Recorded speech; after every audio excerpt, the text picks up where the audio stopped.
Magandang umaga, narito ang weather update sa araw ng Lunes, January 12, 2026. Sa lukuyan, wala po tayo nakikita o namomonitor na malawakang pag-ulan sa ating bansa. Hindi itong mga pulong-pulong pag-ulan o isolated mga pag-ulan sa malaking bahagi ng Visayas at Mindanao, dulot yan ng localized thunderstorm.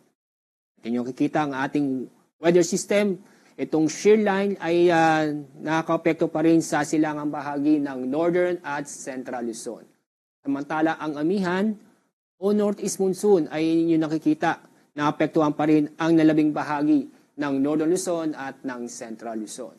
Sa mga oras nito, wala po tayo nakikita o namomonitor na low pressure area, LPA o bagyo sa loob at sa labas ng ating Philippine Area of Responsibility. At sa ating magiging lagay na panahon ngayong araw, dahil sa shear line, makaranas ng maulap na kalangitan na may mga kalat-kalat na pag-ulan at may kasamang isolated thunderstorm sa mga probinsya ng Cagayan, Isabela, Aurora at Quezon. Makakaranas din ng maulap na kalangitan na may mga mahihinang pag-ulan sa Cordillera at sa lalabing bahagi ng Cagayan Valley. Ganda at maliwas sa panahon naman, na may mga isolated na mahihinang pag-ulan sa Ilocos Region at ganoon din sa lalabing bahagi ng Central Luzon at Metro Manila. Maganda at maliwas sa panahon pa rin ang inaasahan sa lalabing bahagi ng Luzon. May kasamang isolated na mga pag-ulan dulot ng localized thunderstorm. At dako tayo sa Visayas at Mindanao. Maganda at maliwas sa panahon ang inaasahan sa malaking bahagi ng Visayas at Mindanao. Pero may tsansa pa rin na mga isolated mga pag-uulan dulot ng thunderstorm. Ang mga pag-ulan nito ay inaasahan kadalasan sa hapon o sa gabi.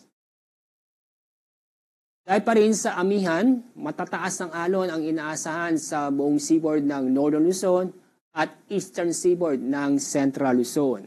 Ang mga lugar na isilalim ng gale warning ay sa mga probinsya ng Ilocos Norte, Batanes, Cagayan, Isabela, Aurora, at ganoon din sa northern coast ng Quezon kasama ang northern at eastern coast ng Polillo Islands. Kaya sa mga kababayan po natin na may planong pumalaot sa mga lugar nito, ay huwag muna dahil inaasahan pa rin natin ang matataas ng alon. Ang taas ng alon ay inaasahan ay aabot ng halos 5 metro. Itong shear line at northeast monsoon ay patuloy na makakapekto sa malaking bahagi ng Northern Luzon at Central Luzon bukas at ganoon din sa araw ng Miyerkules. Kaya patuloy pa rin na makakaranas ng maulap na kalangitan na may mga kalat-kalat na pag-ulan at isolated thunderstorm sa mga probinsya ng Cagayan, Isabela, Aurora at Quezon. Pagdating ng Miyerkules, inaasahan ang maulap na kalangitan na may mga kalat-kalat na pag-ulan at thunderstorm sa eastern section ng Visayas at Mindanao, particularly sa Eastern Visayas at Caraga, dulot ng posibilidad ng trap ng low pressure area. Ang araw sisikat mamayang 6:24 ng umaga, ang araw lulubog sa ganap na 5:44 ng hapon. Yan ang ating weather update sa araw nito. Mula sa Pag-asa, ako po, si Alzardi Aurelio.